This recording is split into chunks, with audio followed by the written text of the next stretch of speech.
Hello, this video brought to you by Sankran.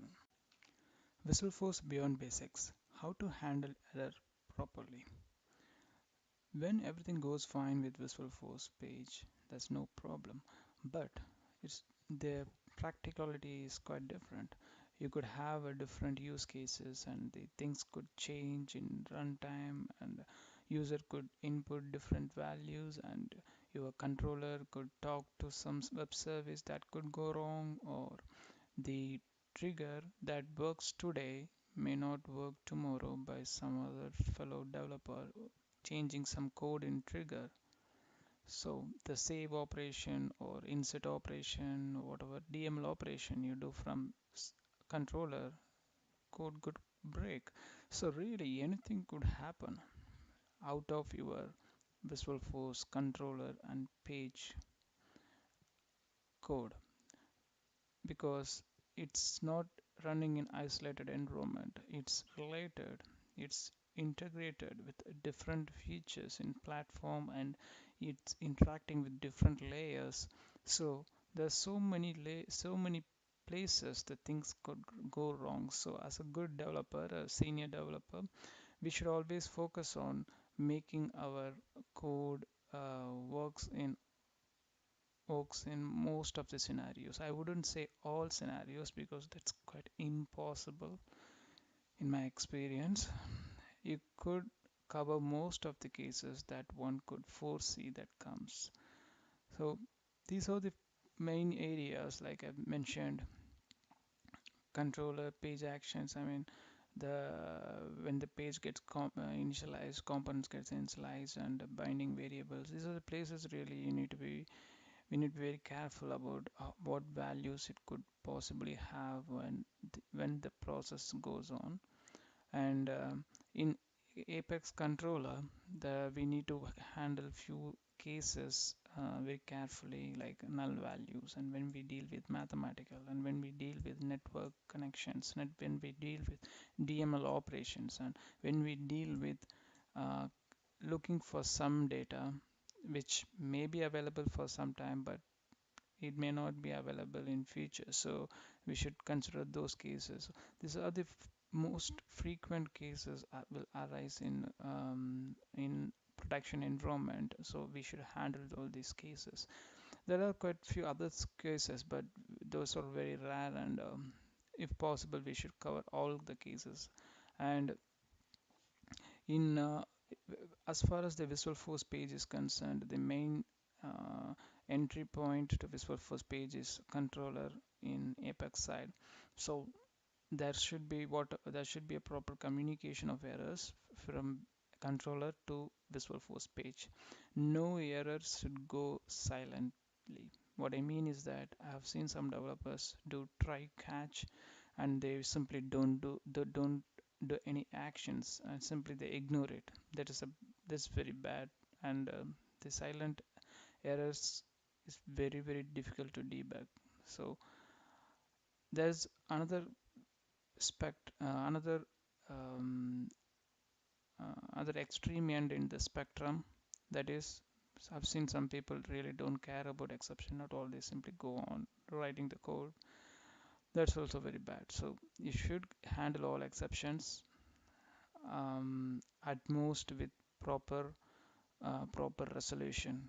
For example, some exceptions could be resolved by the user by taking some actions like inputting the right value, or pressing some button, or going and creating some data, or even talking to some people, or connecting to some server, things like that. So it could be resolved by the user. So you need to give the proper resolution. Or if they want to ring some telephone number, you need to provide that. So that's what I mean is you need to handle the exceptions gracefully.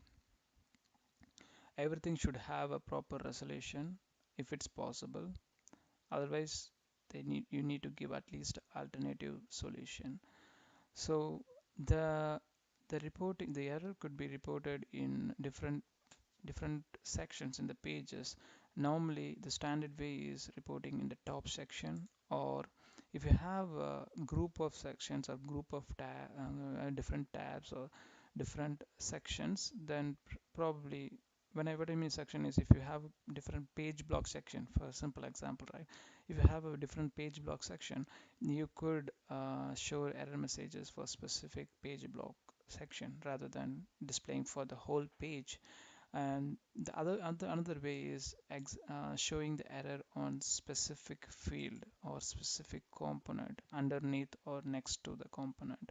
So that's one way. And you could do either one of the way, or you could do all three ways. It's really up to the developer and the use case requirement from the business.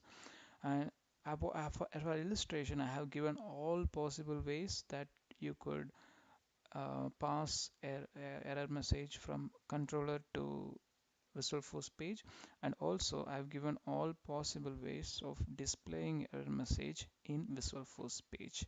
Let's go through it.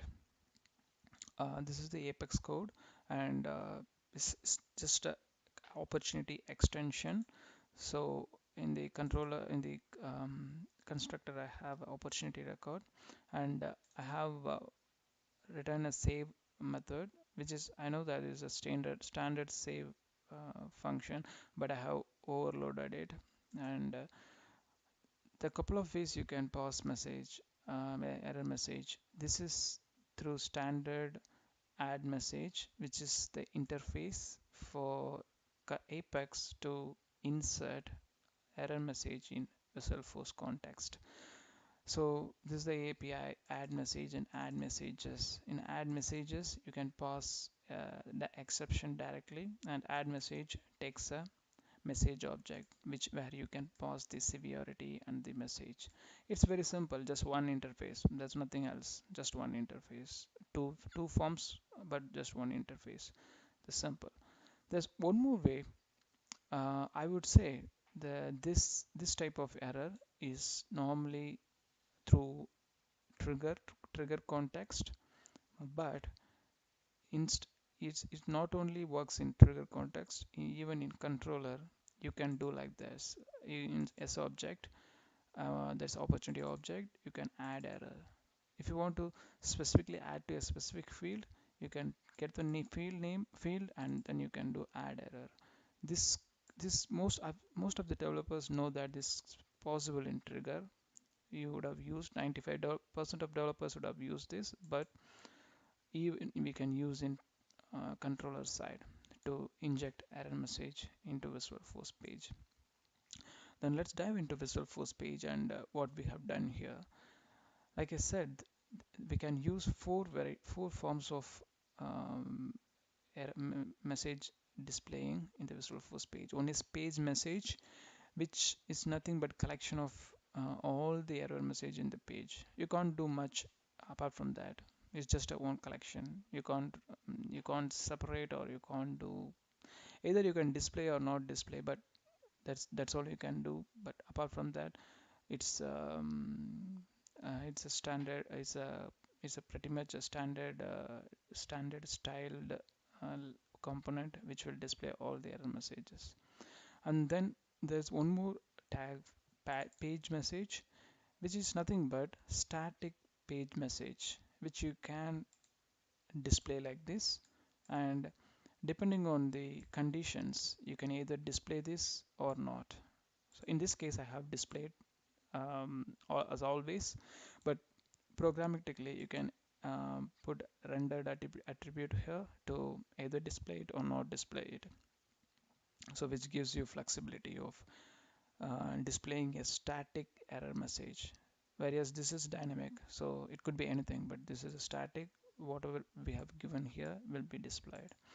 These are two options, two mostly used error messaging technique. Then comes other two error message technique, which not mostly used, but very, I mean, I've seen one or two instances in my whole experience. So you could you could just see, and let's see if it's useful or not in your cases.